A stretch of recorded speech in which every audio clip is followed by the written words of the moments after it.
ప్రతి నడకలో నేను గుర్తుపట్టగలుగుతాను. నన్ను నేను కూడా సరి చేసుకుంటాను. We are a serious disciple of Jesus Christ.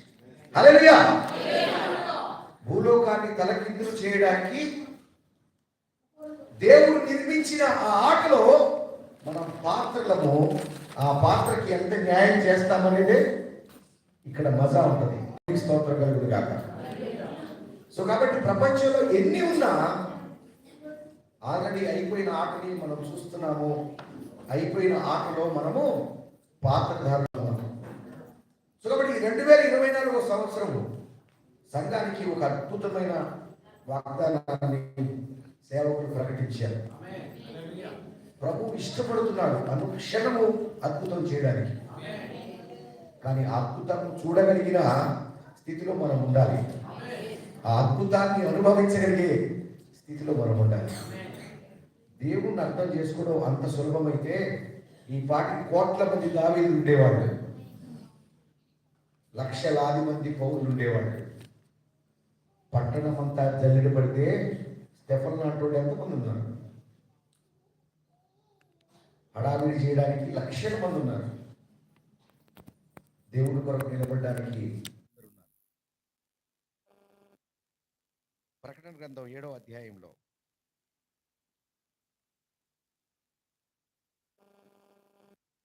10వ వచనాన్ని చూడండి ఒకసారి.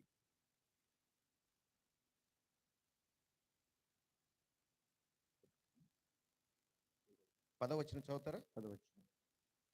సింహాసనాసీనుడైన మా దేవునికిని, సింహాసనాసీనుడైన మా దేవునికిని, గొర్రె పిల్లకును మా రక్షణకై స్తోత్రమను మహాశబ్దంతో ఎలుగెత్తి చెప్పిరి. ద కవెనెంట్ క్రిస్టియన్ ఫెలోషిప్ లో ఆ సభ్యులను దేవుడు గత సంవత్సరం అంతా ఎలా నడిపించాడో సాక్ష్యం ఇవ్వండి అన్నప్పుడు కొందరు కన్నీళ్లతో సాక్ష్యం ఇచ్చారు. కొందరు ప్రార్థన వినతులిస్తూ నా సాక్ష్యం ఇంకా పూర్తవలేదు అని చెప్పారు. కొందరు నేను శ్రమల్లోనే ఇంకా ప్రయాణం అవుతున్నాను, సంపూర్తిగా అవి జరుగునట్లుగా దేవుడు నాకు సహాయం చేస్తాడు అని చెప్పారు. కానీ పరలోక దేవుని సన్నిధిలో నా రక్షణ కలిగి ఉంది అని సాక్ష్యం మాత్రమే చెల్లుతుంది. దేవునికి స్తోత్రం కలుగును గాక. హల్లెలూయా. ఈ కష్టాల సాక్ష్యాలు, ఈ కన్నీళ్ళ సాక్ష్యాలు, ఈ మోకాళ్ళ నొప్పులు, ఈ గుండె జబ్బుల సాక్ష్యాలు, ఈ పెళ్ళిళ్ళు, ఈ పేరంటాలు, ఈ సుఖాలు, దుఃఖాలు, వేదనలు, కన్నీరు, సముద్రాలు ఇవేమి ఎక్కడ చెల్లవు. నీ సాక్ష్యము అక్కడ దేవుని ఎదుట అంగీకరింపబడదు. అసలు ఈ సాక్ష్యాలు చెప్పినాడు ఆడికి బోడు. ఆడపోయేది రక్షణ పొందుకున్నవాడు మాత్రమే. దేవునికి స్తోత్రం కలుగును గాక. మీరందరూ రక్షణ పొంది ఆ సాక్ష్యాలు చెప్పారని నేను నమ్ముతున్నాను. నా నమ్మకత్వాన్ని ఒమ్ము చేయొద్దు. ప్రతి మతాల్లో కూడా కొన్ని సాక్ష్యాలు ఉన్నాయి. ప్రతి బాబాల దగ్గర కూడా మైకుల్లో ఒత్తుకునే వాళ్ళు ఉన్నారు ప్రపంచంలో. మన సాక్ష్యము, మన పద్ధతి అలాగా ఉండకుండునుగాక. దేవునికి స్తోత్రం కలుగునుగాక. పరిశుద్ధాత్మ దేవుడు సూటిగా మాట్లాడుతున్నాడు. నేను ఎక్కడ మాట్లాడినా ఒక వ్యక్తిని ఆధారం చేసుకుని మాట్లాడడం నాకు ఇష్టం లేదు. అసలు నేను ప్రసంగం చెప్పేటప్పుడు నాకేమీ అర్థం కాదు. నేను చాలా వేదనతోనే వాక్యాన్ని ప్రకటిస్తాను. దయచేసి అర్థం చేసుకోండి. ప్రభు మనల్ని ఈ లోకంలో కష్టాలు తీర్చడానికి మాత్రమే పిలిచింటే, ఆయన శక్తి కలిగిన వాడు అక్కడ ఉండే వీరి కష్టాలు పోవునుగాక అనుకుంటే పోతాయండి. ఆయన లేని వాటినే ఉన్నట్టుగా పిలిచిన వాడు కదా.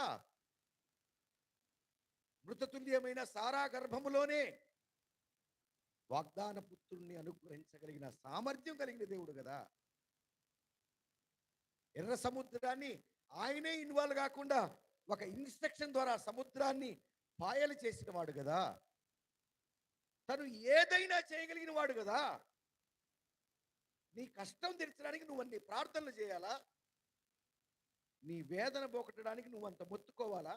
ఆ కష్టాలు వేదనలు నీకున్నాయంటే నువ్వు దేవుణ్ణి అర్థం చేసుకోవడానికే దేవుడు నిన్ను పెడుతున్నాడని అర్థం చేసుకో. దేవునికి స్తోత్రం కలుగును గాక. ఈ సంవత్సరమైనా నువ్వు దేవుణ్ణి అర్థం చేసుకుంటావేమో అని ఆ కష్టాలు నీ జీవితంలో అనుమతిస్తున్నాడు దేవుడు. దేవుడు ఒక్క క్షణంలో బాగు చేయగలడు. దేవుడికి స్తోత్రం కలుగును గాక. వస్త్రపు చెంగును ముట్టితే బాగుండు అనుకుందో లేదో అక్క తన బ్రతుకంతా క్షణాల్లో మారిపోయింది. హల్లెలూయా.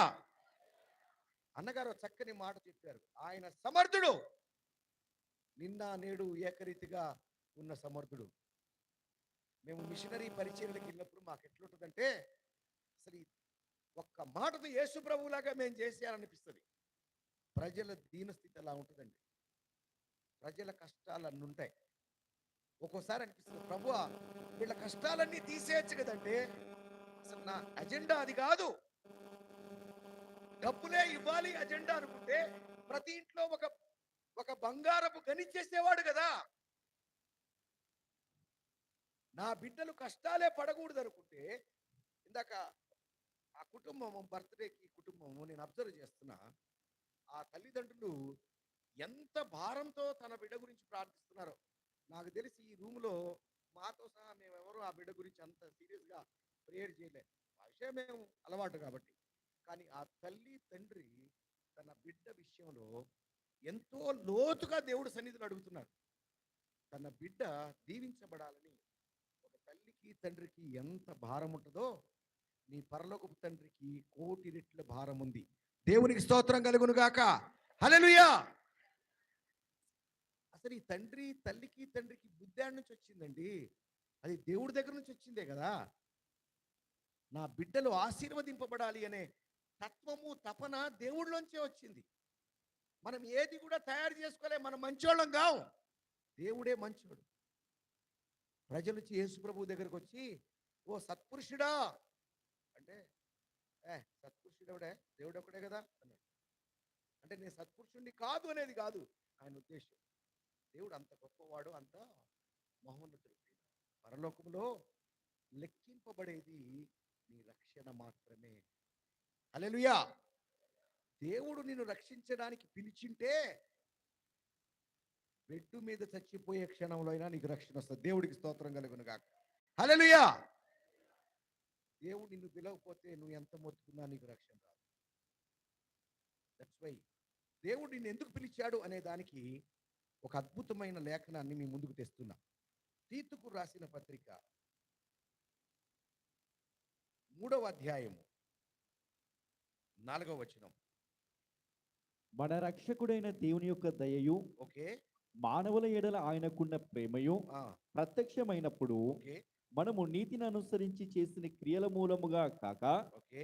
తన కనికరము చొప్పున పునర్జన్మ సంబంధమైన స్నానము ద్వారాను పరిశుద్ధాత్మ మనకు నూతన స్వభావము కలగచేయడం ద్వారాను మనలను రక్షించెను. దేవునికి మహిమ కలుగును గాక. హల్లెలూయా. ఇక్కడ దేవుడు వాక్యంలో మన రక్షకుడైన దేవుని యొక్క దయ. మా తోడికి 1 ఎకరం పొలం వరంగల్ మెయిన్ రోడ్లో ఇచ్చాడని లేదు. ఇక్కడ మన రక్షకుడైన దేవుని కృప. ప్రతి ఓడికి అన్ని సమస్యలు తీరిపోతాయి అని రాయలేదండి. బైబిల్ భాష్యం వేరు, బైబిల్ లక్ష్యం వేరు, దేవుని ఉద్దేశం వేరు, దేవుని తలంపులు వేరు. దేవుడు నీకు నిత్య జీవం ఇస్తాను అంటుంటే, ఈ జీవితం బాగైతే బాగా అనుకుంటే ఇంకేమంటామని మిమ్మల్ని, ఈ జీవితంలో కష్టాలు పోతే బాగుంటా అనుకుంటే నిత్య జీవం అనే ఆలోచనే లేకుండా, రక్షణ పొందానో లేదో అనే లక్ష్యమే లేకుండా, గురే లేకుండా నేను బాగవ్వాలి అనేది బైబిల్ విధానం కాదండి. మన రక్షకుడైన దేవుని యొక్క దయయు మానవుల ఎడల ఆయనకున్న ప్రేమయు ప్రత్యక్షమైనప్పుడు తన కుమారుణ్ణి అనుగ్రహించాడు. దేవునికి స్తోత్రం కలుగును గాక. దేవుడు లోకముని ఎంతో ప్రేమించి తన అద్వితీయ కుమారుని ఇచ్చాడండి. దేవుడికి స్తోత్రం కలుగును గాక. హల్లెలూయా. దేనితో నువ్వు పోల్చగలవు? నీ స్వస్థతతో యేసు ప్రభుని పోల్చగలమా? నీ కష్టాలు తీరిన దాంతో యేసు ప్రభువుని పోల్చగలమా? నువ్వు పొందుకునే 10,000 రూపాయల ఉద్యోగంతో యేసు ప్రభువుని పోల్చగలమా? దేనితో మనము పోల్చగలమండి? నువ్వు దేన్ని